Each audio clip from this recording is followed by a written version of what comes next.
So, what if the most famous book about the end of the world isn't really about the future at all?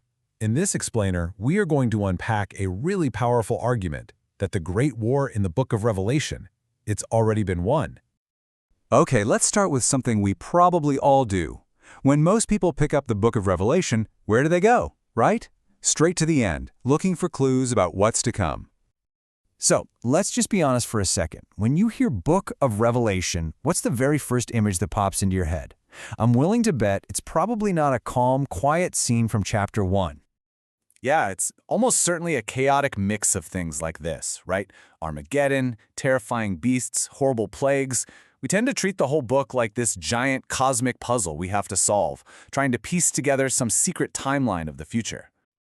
And because we're so laser-focused on that explosive finale, what happens to Chapter 1? Well, it kind of gets brushed aside. We treat it like the opening credits of a movie, just something you sit through to get to the real action. But what if that whole way of reading it is completely backward? What if the key to unlocking the entire book is sitting right there, in the very beginning, and most of us just skip right over it? And this is where our source material just flips the script entirely. The argument is that Chapter 1 isn't the warm-up act, it is the main event. It's a declaration of war for sure, but a war that's not about to happen. It's already underway because, well, the outcome has already been decided.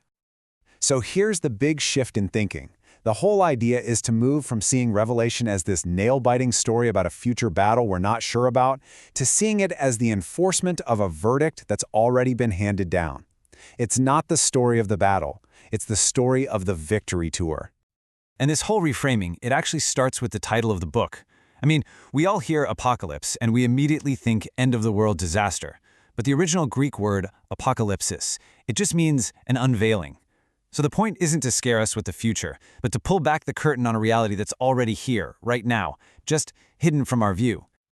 Okay, so if the war has already been won, that leads to a pretty obvious question, doesn't it? Who's the victor? Well, let's dig into how Chapter 1 lays out the case for his identity. Right out of the gate, the text does something pretty bold.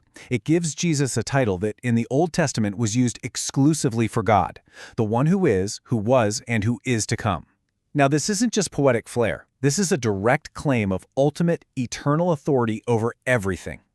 And then the text paints this incredible composite picture of authority. It's amazing. First, he's shown as a priest, wearing holy robes, which signals his oversight.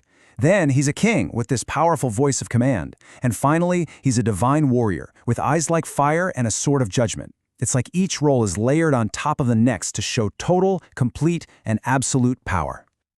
But this authority isn't just symbolic. No, the chapter goes on to make this incredibly bold legal claim about who's in charge of the two realms that humanity has always feared the most. Which, brings up this massive question. In the grand scheme of things, who really calls the shots in the realms of death and the underworld? I mean, in the ancient world, these weren't just concepts. They were seen as hostile, rival powers.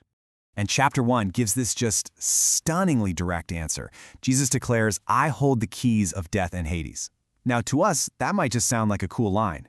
But back then, holding the keys to a city or a kingdom was a legal symbol. It meant you had total ownership and control. It's basically a declaration that the locks have been changed. I mean, just stop and think about the implications of that. This is way more than a nice metaphor about not being afraid to die. This is a governmental claim. It means death itself, the final enemy, is no longer an independent force. It's a conquered territory under new management. All those cosmic tyrants, they've officially been kicked out.